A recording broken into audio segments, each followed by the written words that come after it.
My wife was away again last night, so at about 5 o'clock this morning my daughter came in and slept in her space. I say slept, but she can't have slept snoring that loud. Despite being only 6 and very cute, it was like sleeping next to Michael Moore after he'd had a few beers and a curry. So I got up. With a cup of tea, sat in the back garden as the sun came up. I started thinking about what's going on in the world at the moment and just how stupid the general public are. And as I sat there, I tried to figure out, when did we collectively lose our ability to think for ourselves? When did we just decide that anything that doesn't come from the man on the telly simply cannot be true? I assumed it was on 9/11, but then I remembered the Oklahoma bombing, and it may have been going on possibly before that. But just watch this clip about the Oklahoma bombing. One explosion caused, because here's now what we are starting to learn about the succession, or what someone obviously hoped would be a succession of explosions. The first bomb that was in the federal building did go off. It did the damage that you see right there. The second explosive was found and diffused. The third explosive that was found, and they are working on right now as we speak, I understand, both the second and third explosives, if you can imagine this, were larger than the first. This isn't a conspiracy. It was widely reported on the day of the Oklahoma bombing that there were multiple bombs that didn't go off. They didn't go off and they were removed from the building. The report about these bombs being removed was never talked about in the mainstream media again after that very first day. Now, why didn't this wake people up? After all, it's not difficult. The man on the telly told me lone madman Timothy McVeigh did it, so it must be true. But the McVeigh acted alone story cannot fit in with reports of bombs, unexploded bombs, being removed from the building. So instead of questioning the bombs in the building reports, the public simply dismissed them because the man on the telly hasn't discussed them, so it simply cannot be real. See how it works? The official version of events are then repeated time and time and time again through every news cycle. So the general public are literally becoming mind controlled into believing what the man on the telly says, or more importantly, what he doesn't say. How many times have you heard someone say that if it was true then it'd be on the telly, or if that was the case someone would talk? Well, they do. It just doesn't get repeated by the mainstream media, so in the general public's eyes, it simply doesn't exist. I mean, look at 9/11. Look at the Pentagon. It's obvious to anyone that can add 2 and 2 and get 4 that there is no plane that crashed into the side of that building.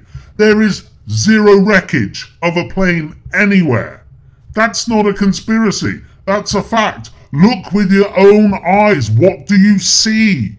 But again, because the man on the telly said that a plane crashed there, the general public blindly give away their minds, blindly give away their thoughts, blindly allow them to be controlled what to think. Oh, despite there being no wreckage of a plane there at all, there must have been one because the man on the telly said so.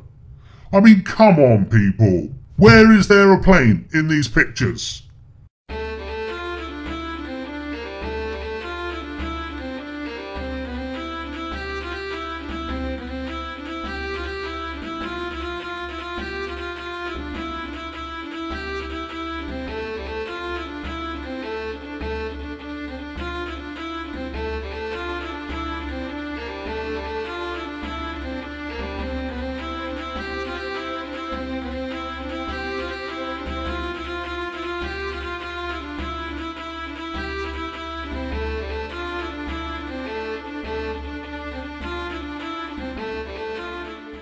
It's the same with Flight 93, the Let's Roll plane.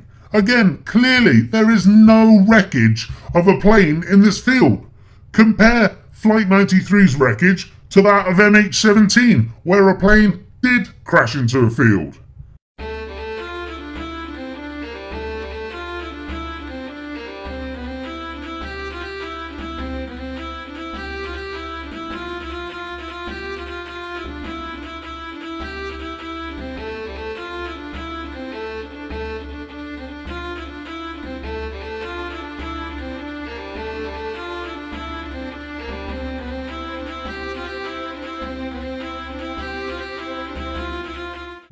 Think about this.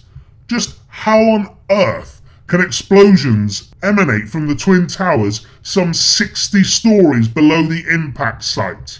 How can there be molten steel at the base of the towers if planes caused the collapse of the towers because of the impact zone around about story number 100? You'd see molten steel running down the channel rails. Like you're in a foundry. Yeah, like lava. Like lava. They only get away with this because the general public have been told what to think. They've subconsciously admitted to themselves that it's a damn sight fucking easier to believe what they're told than having to think for themselves. The general public need to make sense of the world. It's them that needs to make sense of the world, not the so-called conspiracy theorists. It's the coincidence theorists, the general public. Those are the people who need to make sense of the world. Are you listening to this, David Aranovich, you wanker? Because I suppose if the general public actually did engage their brain and realise that what they have seen does in no way add up with what they've been told, their life may become uncomfortable for a little while and they might get put off watching X Factor and Coronation Street, and we simply couldn't have that now, could we? Submitting to what the mainstream media tell you is a damn sight easier than having to think for yourself. I get it, don't worry. With 9/11, there are so many instances like this where the general public are blindly told what to think about this situation, which is in direct conflict with reality and what actually took place. But it's not only 9/11 or the Oklahoma bombing where we're being told what to think. It's almost every news item. Every day the mainstream media try to manipulate our opinions. When you have to engage with the general public, you quickly realise that nearly all of them are simply other people's opinions. You dig deeper with them on a subject and that's it. They're superficial. They have no substance. It's the surface headline that they read and remember. So it isn't just journalists that are repeaters. I guess the general public are just repeaters on the mainstream media as well.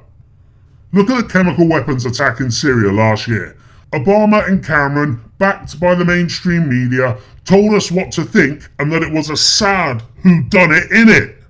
They told us that for our own safety we must bomb Assad back to the Stone Age. And as we now know, those of us who read anyway, we now know that it was the rebels who fired the chemical weapons and not Assad. How do we know that? Well, the United Nations investigation team told us. Look at the downing of MH17. All the evidence points to the Ukrainian fighter jets bringing it down, but with no evidence, Cameron and Obama, via the mainstream media, told us what to think and how to feel about that, and that it was Putin that done it, innit?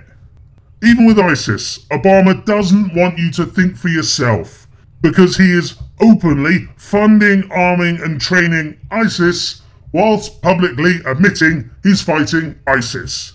It's an absolute joke. And you can see that it's a joke if you can think for yourself. Do you remember not so long ago there was that story about the 5-year-old kid, Asher someone, can't remember his second name. Well, he was taken to Spain by his family. Do you remember that his family got arrested? Well, one morning I heard David Cameron on telly. It happened to be the morning that they got released, but Cameron was saying something along the lines of, oh yes, it's terrible this situation. The parents should of course be by the side of their child. Let's hope they get released soon, blah, blah, blah, blah, blah. But get this, it was Cameron's government that sent the Spanish authorities a warrant for their arrest. So Cameron is sounding sympathetic on the telly, but it was him who actually caused his parents to be arrested in the first place. Think, people, think. If we only stopped, took a step back, looked at the available evidence and didn't just rely on what the man on the fucking telly says, then we can hold these fuckers to account. We can change the direction that we're heading. I admit that waking up to what's going on isn't the easiest thing to do, but it's becoming so obvious now, honestly. People seem to be becoming even more entrenched in the system, or they do seem to be slightly waking up to what's actually going on. But surely with what's going on, people are going to start waking up en masse. Come on!